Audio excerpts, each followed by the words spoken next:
நமக்கு பின்னாடி பேசுறதை பத்திலாம் நம்ம கவலைப்படவே கூடாதுங்க. அவங்கள விட நம்ம 2 அடி முன்னாடி இருக்கோன்றதை நினைச்சு பெரும் போட்டுக்கிட்டு போயிட்டே இருக்க வேண்டியதுதான். என்னுடைய பிகினிங். வணக்கம் நண்பா, வெல்கம் டு ஆர்கேருன் சேனல். பாரிஸில் ஒரு ஒயின் ஷாம்பெயின் கம்பெனியை வாங்குறதுக்காக இன்னொரு பிரதிநிதித்தனமாக ஒரு லேடி கிளம்புறாங்க.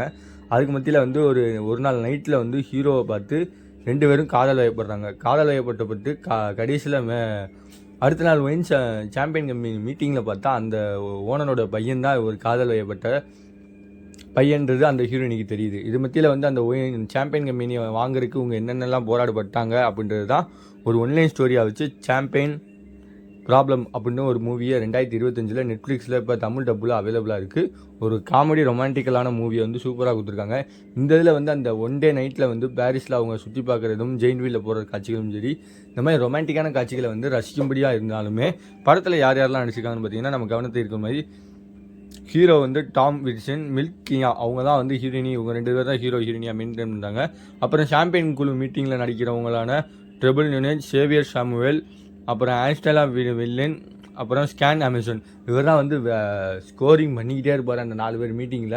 ஏன்னா சாம்பியன்றதே குடிக்கிறதுக்கு மட்டும் இல்லை, கொண்டாட்டத்துக்குரியதானது அப்படின்னு சொல்லி அவர் ஒவ்வொரு டைலாக்லையும் சொல்லுவார். என்னுடைய சோகத்துலேயும் அதுதான் இருக்கும், என்னுடைய கொண்டாட்டத்துலேயும் அதுதான் இருக்கும், என்னுடைய தீபாவளி கொண்டாட்டத்துலேயும் அதுதான் இருக்கும், என்னுடைய விடுமுறை கொண்டாட்டத்துலேயும் அதுதான் இருக்கும் அப்படின்ற மாதிரி சொல்லிக்கிட்டே போவார்.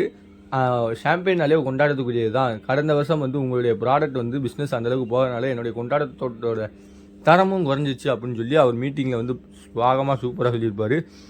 நம்ம ஹீரோயினி அவங்கள்ட்ட சார்பாக கொடுக்கும்போது, நீங்கள் அந்த கம்பெனியை ஒரு கம்பெனியை விலைக்கு வாங்கினீங்கன்னா அந்த கம்பெனியோட பழைய ஹிஸ்ட்ரி எல்லாத்தையும் டெலிட் பண்ணிட்டு நீங்கள் அதாவது ஹிஸ்ட்ரி டோட்டலாக எல்லாமே சுவாகா பண்ணிவிட்டு அதுக்கப்புறம் நீங்கள் உங்களுடைய கம்பெனியை நிலைநாட்டுற மாதிரி பண்ணுவீங்க அப்படின்னு சொல்லி ஹீரோ, அதாவது சாம்பியன் கம்பெனியுடைய ஓனருடைய மகனுக்கும் ஹீரோயினிக்கும் வாக்குவாதம் நடந்துக்கிட்டு இருக்கும்.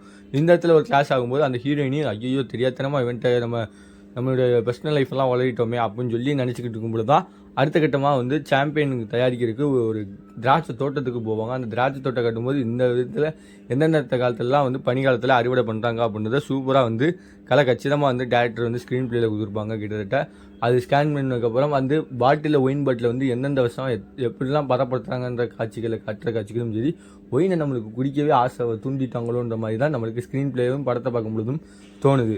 அதாவது ஒரு குடிகாரனுக்கு மத்தியில் ஒரு சாம்பியன் கம்பெனி குழு மீட்டிங்கில் 4 பேர் ரசிக்கும்படியாக என்ஜாய் பண்ணிட்டு போயிட்டே இருப்பாங்க. பாரிஸ்லேருந்து வினிசில் அந்த மாதிரி ஏகப்பட்ட நட்சத்திர பட்டங்களை பார்த்துக்கிட்டு போயிட்டே இருப்பாங்க ஒவ்வொரு ஊருக்கா. கடைசியாக உங்கள் 2 பேர் காதல் பிரிவு ஏற்பட்டு இந்த சாம்பியன் கம்பெனியை யாருக்கு விற்கலாம்னு சொல்லி பேசிகிட்டு இருக்கும்பொழுது ட்விஸ்ட்டு வச்சாம்பாரு, ஒயின்றது கொண்டாட்டத்துக்குரியதா அப்படின்னு சொல்லி அந்த நம்ம சாம் அமேசான் அவங்களுக்கு தான் ஒயின் கம்பெனி விற்க போகிறேன் அப்படின்ற மாதிரி அவங்க ஒயின் கம்பெனியோட ஃபாதர் சொல்லுவார். சாம்பியன் கம்பெனி, இந்த சாம்பியன் உனக்கு தான் பாத்தியப்பட்டது, நீ ஒரு $600 மட்டும் கொடு, நான் உனக்கு இந்த சாம்பியன் கம்பெனியை உரிமை மாற்றி தரேன் அப்படின்னு சொல்லிட்டு முடிச்சுட்டு கிளம்புவாங்க. கடைசி பார்த்தீங்கன்னா அவனே புலம்புவான், நான் ஒயினை குடிக்கிறேனே தவிர எனக்கு ஒயின் எப்படி தயாரிக்கணும், பிஸ்னஸ் எப்படி மெயின்டைன் பண்ணணும் அப்படின்றது தெரியாமல் காட்டியிருப்பாங்க. கடைசி கிளைமேக்ஸில் நம்ம ஹீரோ சொன்ன மாதிரி ஒரு புக் ஷாப்பும் ஒரு ஒயின் கலந்த புக் ஷாப்பும் வைக்கிற மாதிரி ஆசை இருந்துச்சு. ஆனால் நம்ம ஹீரோயினுக்கு புக் ஷாப்ஸ்னால் நிறையா பிடிக்கும். இந்த மாதிரி கடைசி 4 பேரும் சேர்ந்து ஒரு புக் ஷாப் கலந்த ஒயின் ஷாப் 2 மாதிரி கலந்து மிக்ஸ் பண்ணி வச்சுருவாங்க. இந்த படத்தில் பார்க்கும்போது ஒரு ரொமான்சிக் காமெடி மூவி மாதிரி தான் இருக்குது. இது அமேசான் நெட்ஃப்ளிக்ஸில் ஓடிடியில் வந்திருக்கு, தமிழ் டப்பில் அவைலபிளோடு இருக்குது. இந்த படத்தை ஒன் டைம் வாட்ச் உள்ள மூவியை பார்க்கலாம். அவங்க 2 பேருக்கும் நடக்கிற ரொமான்டிக் சீன்ஸ்லாம் எனக்கு ரொம்ப பிடிச்சிருந்துச்சு சொல்லலாம். இந்த படத்துக்கு ஆர்கேஎம் சேனல் ரேட்டிங் பார்த்தீங்கன்னா 5க்கு 3.5 தருவேன். அடுத்த ஒரு மூவி ரிவ்யூவில் சந்திக்கிற வரை உங்களிடம் விடைபெறுவதும் உங்கள் ஆர்கேருன். By viewers.